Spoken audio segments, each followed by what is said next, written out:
Boa noite a todos os amados. Boa noite, você, meu querido irmão em Cristo. Você que está me assistindo exatamente agora no nosso devocional. Hoje estamos no dia 23 de setembro do ano de 2020 e estamos aqui mais uma vez para uma transmissão. Transmissão essa que tem como intuito, objetivo, a edificação dos crentes e a salvação de almas. Desde que começou a pandemia, Deus tem colocado no nosso coração o desejo de ser uma bênção através aqui desse veículo de comunicação, dessa rede social chamada Facebook. E na minha página do Face, em sincronia com a página da Segunda Igreja Batista Independente de Ribeirão Preto, temos praticamente estado todos os dias aqui para transmitirmos a palavra do Senhor. Seja Ele sempre exaltado e glorificado. Uma boa noite a todos, eu espero que você tenha tido um bom dia.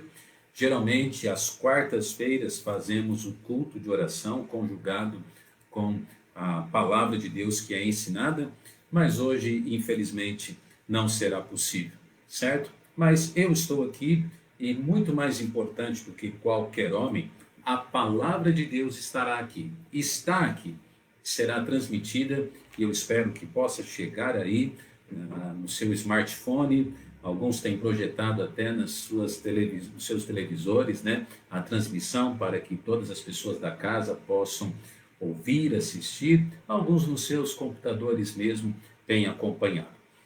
Compartilhe a nossa transmissão para que possamos alcançar assim o maior número de pessoas. Compartilhe, vá aí na sua teclinha, na página aí do seu Facebook e compartilhe a nossa transmissão. Nós queremos de verdade alcançar mais pessoas através da palavra de Deus, através do Evangelho do Senhor Jesus Cristo. Uma boa noite a todos que deram já uma saudação aqui. Sempre é uma grande alegria vermos aqueles que estão assim sintonizados conosco. A primeira pessoa aqui foi a irmã Lúcia e a última pessoa aqui a dar boa noite, pelo menos por enquanto, a nossa querida Alana. Obrigado os membros da igreja, os outros que também estão conosco e que o Senhor Deus possa abençoar cada lar. Muito bem, vamos à palavra de Deus e o que será que Deus tem para nós hoje? Como você já sabe, temos estudado, temos visto uma série de devocionais com o título Os 10 Mandamentos. E cada noite estamos estudando um mandamento. Eu sei que o tempo é pouco para falarmos sobre, às vezes, assuntos de tamanho peso na palavra do Senhor e também na nossa sociedade, no nosso mundo. Mas nós temos tentado trazer a visão bíblica de uma maneira mais clara e simples possível para que possamos ouvir, crer, praticar, consertar alguma coisa que precisa ser consertado ou, assim, reviver ou reativar as decisões, as convicções que nós já temos na palavra do Senhor. Vamos lá, devocional 23 de setembro do ano de 2020. Hoje à noite nós vamos falar sobre o tema Não furtarás. A palavra de Deus nos fala isso em Êxodo capítulo 20, versículo 15. Êxodo capítulo 20, versículo 15. Diz a Escritura, são só duas palavras, não furtarás. Vamos orar e pedir que Deus abençoe a palavra que será ministrada. Senhor, obrigado por tudo aquilo que o Senhor tem feito. Derrame suas bênçãos sobre agora aquilo que vai ser dito, ensinado. E nos ajude, ó Pai, me ajude a ser um instrumento do Senhor. Perdoe os meus pecados, esconda-me atrás da cruz de Cristo.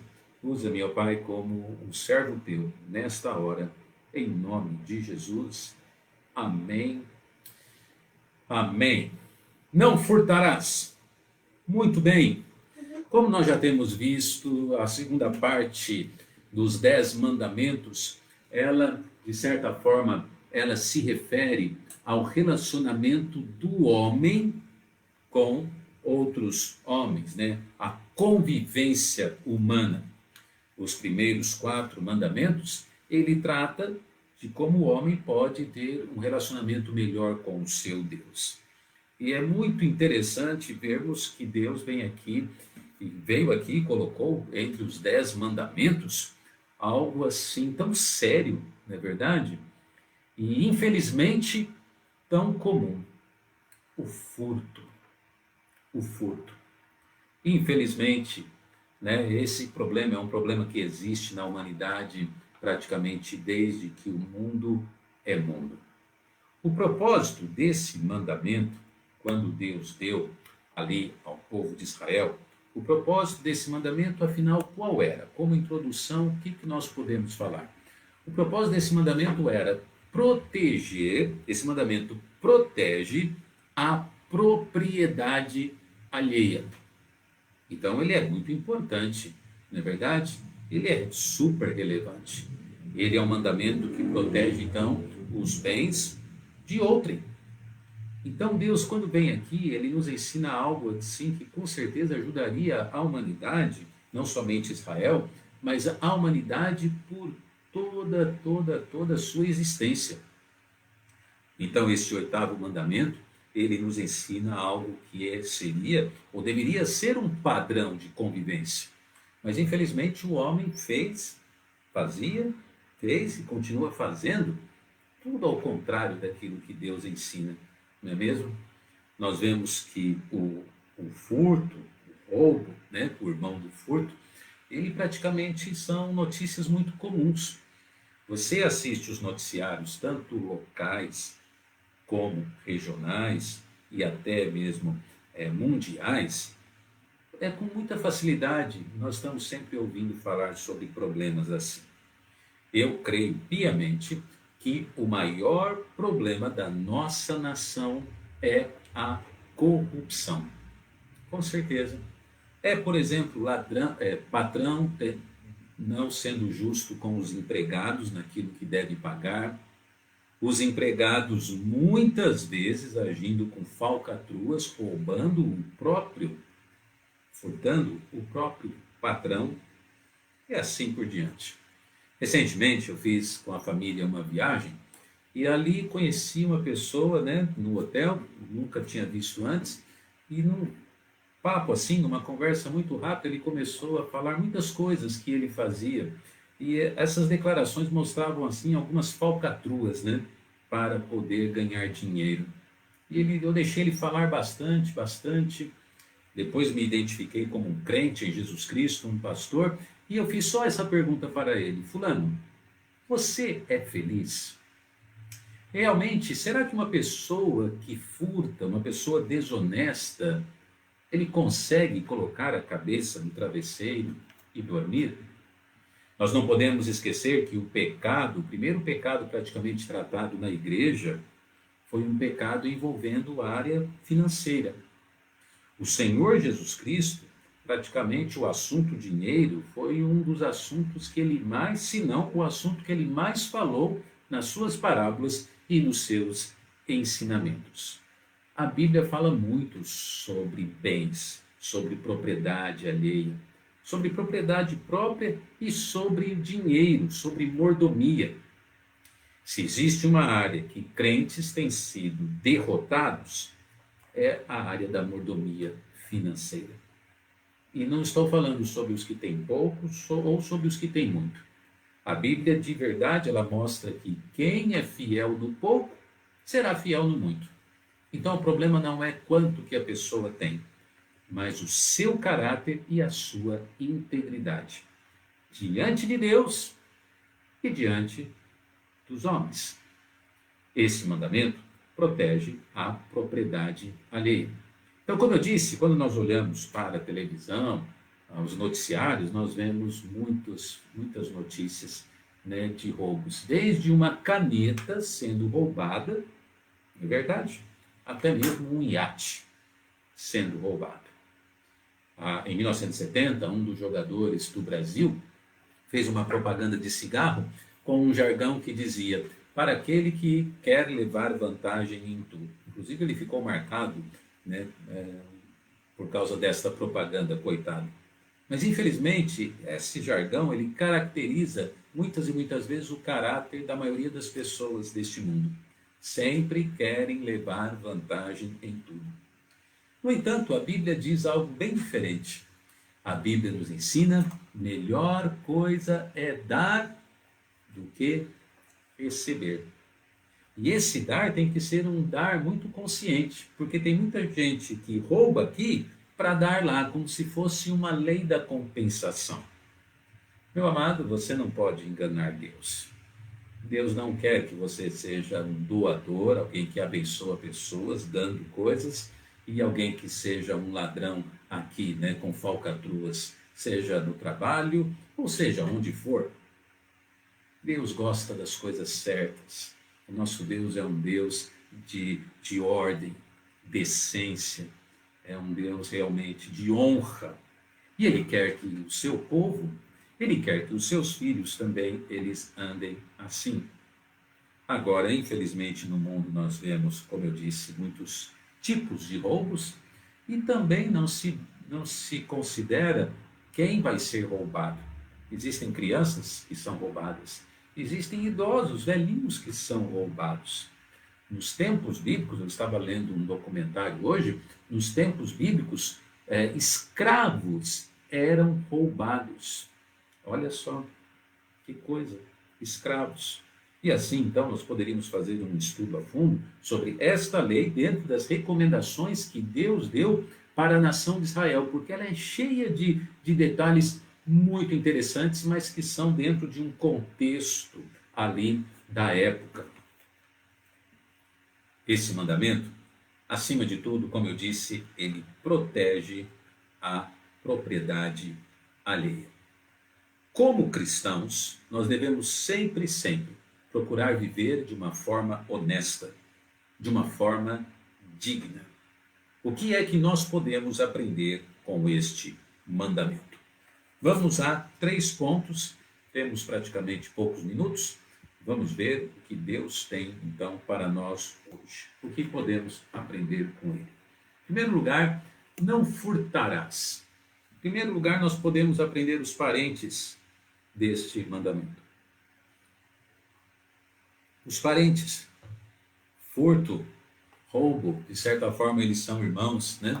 Mas existem algumas coisas, todo mundo sabe a definição, né, de furto e roubo. O furto é quando, de certa forma, a ação criminosa não tem contato com a vítima, e o roubo já tem algum tipo de contato.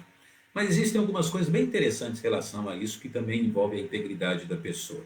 Por exemplo, pegar emprestado e não devolver. Ah, como isso acontece com naturalidade. Como acontece? Eu já ouvi até de pessoas que frequentam a igreja, pessoas que são crentes no Senhor, pegaram emprestado um dinheiro com um determinado irmão, mas como não conseguiram pagar, deixaram de congregar, deixaram de ir lá para não ter que enfrentar aquele irmão.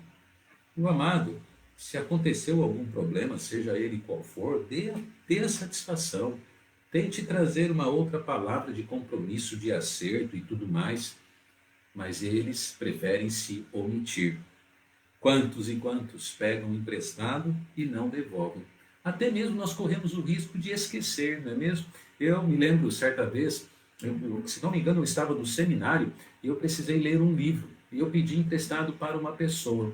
Você acredita que eu esqueci, eu guardei o livro e eu me esqueci de devolver?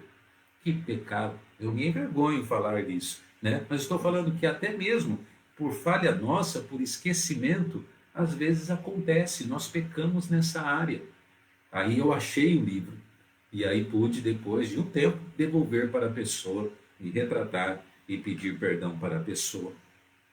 Mas quantas e quantas vezes as pessoas fazem de maneira agindo de má fé? As pessoas realmente elas fazem de uma maneira assim muito consciente, pegar emprestado e não devolver. Pegar sem pedir. Isso acontece muito na esfera familiar, né? Eu sei que dentro dos relacionamentos familiares existe muita intimidade, mas você precisa, até mesmo dentro de casa, construir e ter o seu testemunho. Você não pega uma coisa que não é sua e você não pede para a pessoa se você pode ou não usar aquilo, tá certo? E assim nós poderíamos falar sobre tantas e tantas outras coisas, não é mesmo? Tantas e tantas outras coisas. Então, por conta disso, as pessoas, muitas vezes, nós podemos ver que as pessoas, elas agem como os parentes do furto, os parentes do roubo, né? Quantas e quantas pessoas não têm palavra mais, nós não podemos confiar neles, porque eles falam que vão chegar, eles não chegam, eles falam que vão pagar, eles não pagam, eles falam que dia tal vão trazer tal objeto emprestado ou etc e tal, e não o fazem. Eles, por exemplo, pegam um carro emprestado com o tanque cheio e devolvem com o tanque vazio.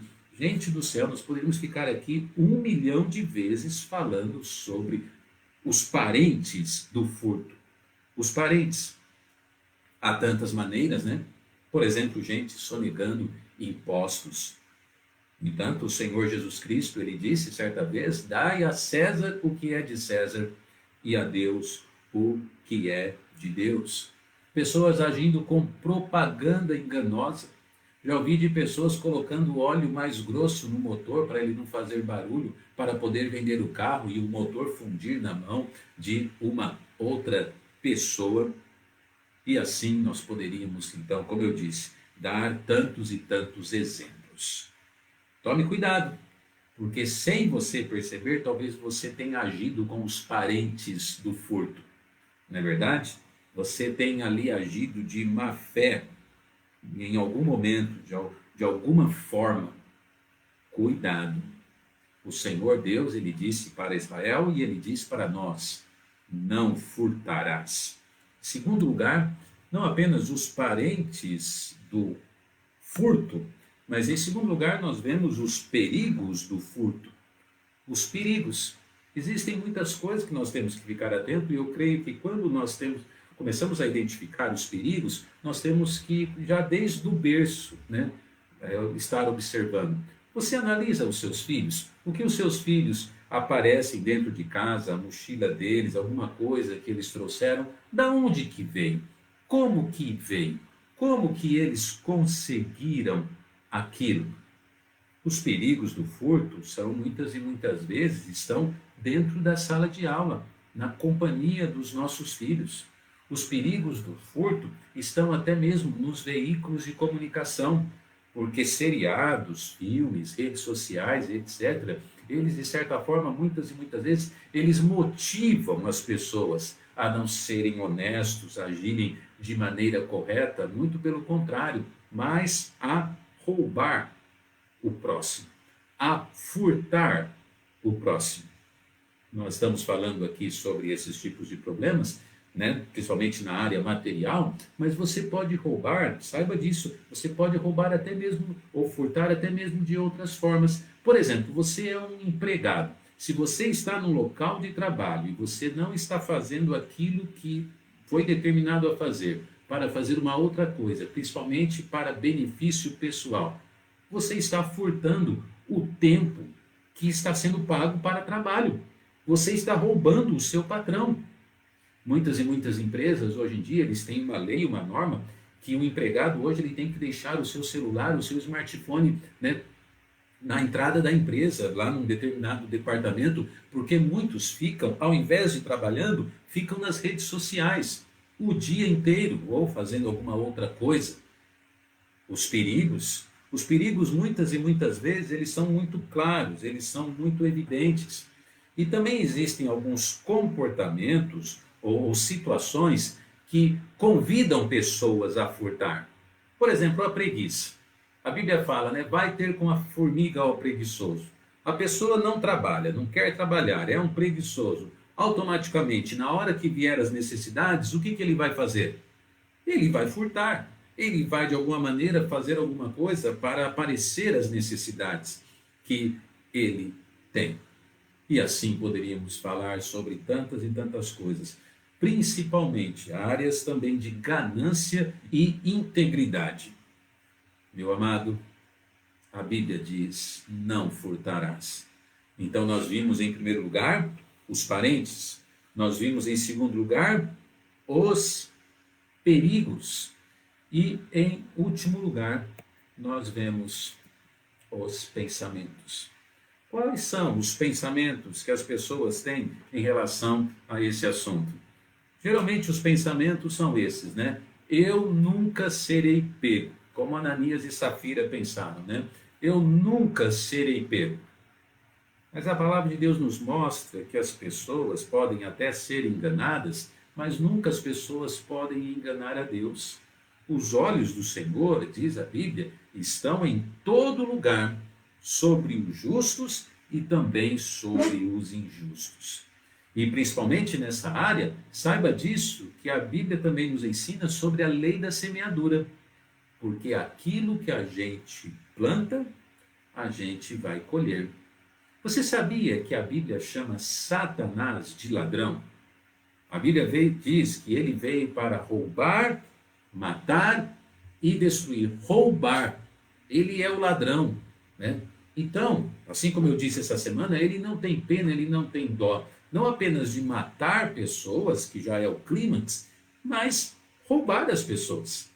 E Satanás, ele usa outras pessoas para que furtem, para que roubem, para que estejam agindo com falta de integridade, honestidade, dignidade neste mundo.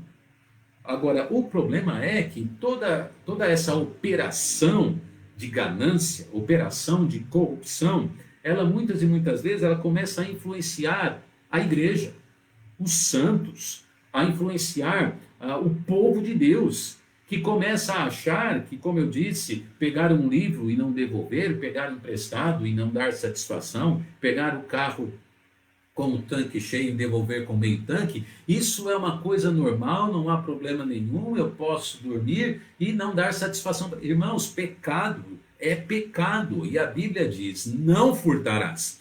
Eu não devo prejudicar o meu próximo na área, né, financeira, ou na área física, ou a propriedade, ou o bem, ou aquilo que ele conseguiu, muitas e muitas vezes com muito trabalho, muito esforço e muita dignidade. Mas as pessoas pensam, eu nunca vou ser pego. Eu louvo muito ao Senhor, porque com certeza eu estou aqui agora, exatamente agora, dando esse devocional, e tem pessoas que estão com a consciência muito tranquila, assim, e podem falar assim, graças a Deus, eu nunca lesei ninguém, eu nunca prejudiquei ninguém. Amém. Continue assim. Como cristão, não fazemos mais do que a nossa obrigação. Glória ao Senhor. Amém por isso. E se você não pode dizer isso, então mude de vida. Tenha realmente uma conduta como crente no Senhor, se você o é. Meu amado, os pensamentos, quais são os pensamentos? Nunca serei pego. Ou quais são os pensamentos? Nunca caí nesse pecado. Então, amém. Agora, existe um outro pensamento que eu quero compartilhar com você. Você está certo com Deus? A Bíblia fala, né? Poderá o homem roubar a Deus? Livro de Malaquias. E a Bíblia mesmo responde, palavra de Deus, sim, nos dízimos e nas ofertas. Então, às vezes, desculpa a força da expressão, a sua ficha está limpa com os homens. Amém por isso. Mas e com Deus? Você tem retido aquilo que pertence ao Senhor Deus? Eu vou contar uma ilustração que aconteceu. Eu vi isso acontecer no meu ministério. Certa vez, um pastor com quem eu trabalhava, um pastor americano, ele estava pregando sobre a importância do dízimo, da devolução dos dízimos ao Senhor. E ele falou justamente sobre isso, né? O texto de Malaquias. Roubará o homem a Deus? Sim, nos dízimos e nas ofertas. E ele falou, muitos têm roubado a Deus, infelizmente.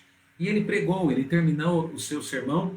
Aí quando chegou na porta, um irmão se sentiu assim um pouquinho ofendido, e na verdade ele tentou ser uma bênção para o pastor também, por conta dele ser americano. E ele falou assim, pastor, o senhor usou uma expressão muito pesada hoje no púlpito. O senhor usou a palavra roubo. E E aqui no Brasil, né, a gente tem que tomar cuidado, porque dependendo daquilo que a gente fala, a gente ofende as pessoas. Então eu gostaria de dar um conselho do senhor usar expressões mais leves. Aí o pastor agradeceu muito, ele falou assim: sim, irmão, muito obrigado por você me ajudar tanto. Então, por favor, qual é a expressão na língua portuguesa que se usa quando você tira de alguém aquilo que não lhe pertence? Qual que é a expressão? Eu quero usar esta expressão a próxima vez que eu pregar. Disse o pastor com humildade. Aí aquele irmão pensou e falou assim: é, pastor, é roubo. O senhor estava certo. Então, está entendendo isso? Quantos e quantos, até mesmo filhos de Deus, crentes que desfrutam das bênçãos da sua casa e dos ministérios e etc., eles não conseguem ser fiéis ao Senhor Deus, na mordomia. Eles não conseguem dar sempre esse primeiro passo, receber o seu salário, retiram aquilo que pertencem a Deus, devolvem e, acima de tudo, com alegria para o Senhor, porque Deus é maravilhoso, Ele tem nos dado tanto, e como eu sempre digo, nunca daremos a Deus mais do que Ele dá para nós: a vida, a família, a saúde, salvação em Jesus Cristo, o Espírito Santo de Deus que habita em nós, a sua santa e bendita palavra, a casa de Deus, enfim, relacionamentos abençoadores, enfim, nós poderíamos aqui ficar falando o tempo todo o tempo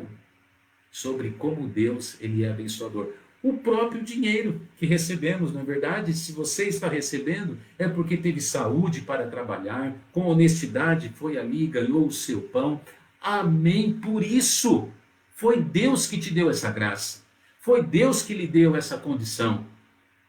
E muitos conseguem, infelizmente, roubar a Deus, reter aquilo que é de Deus.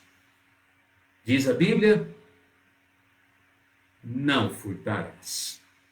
Não furtarás. Termino o nosso devocional hoje, nosso tempo hoje, orando por você e convidando você a pensar naquilo que foi ensinado e realmente meditar, né?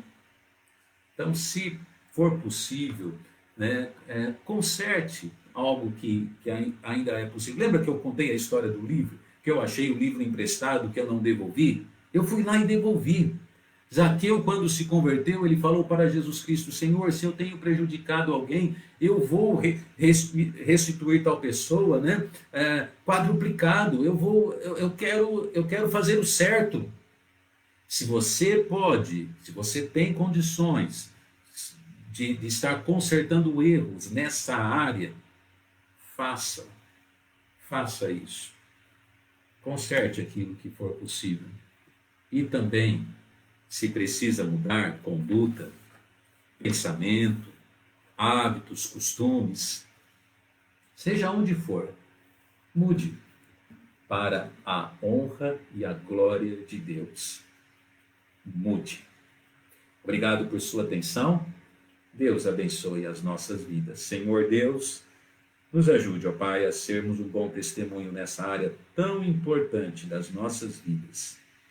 Tão importante. Perdoe os nossos pecados, aumente a nossa fé e faça-nos de nós realmente servos fiéis ao Senhor. Obrigado, Pai. Em nome de Jesus oramos. Amém. Eu aqui trazendo o devocional, vi algumas pessoas com o seu boa noite, a sua saudação. Em especial, quero mandar um abraço para o senhor João de Freitas, que está lá no hospital, operou ontem, está se recuperando. E hoje, se a internet colaborou, porque muitas vezes dentro dos estabelecimentos não é possível, né? Mas pelo que eu ouvi ali, da saudação da Érica, que vai passar a noite com ele, eles assistiram o devocional lá dentro do Hospital São Francisco. Um abraço para o senhor, seu João. Estamos aguardando aí o senhor receber alta. Deus abençoe a sua vida. Deus permitindo, amanhã de novo estaremos para o 9º mandamento. E eu espero por você aqui. Obrigado por você que compartilhou a transmissão. E agora termino com a nossa divisa que diz: ora sem fé é impossível agradar a Deus. Se Deus é por nós, quem será contra nós? Amém.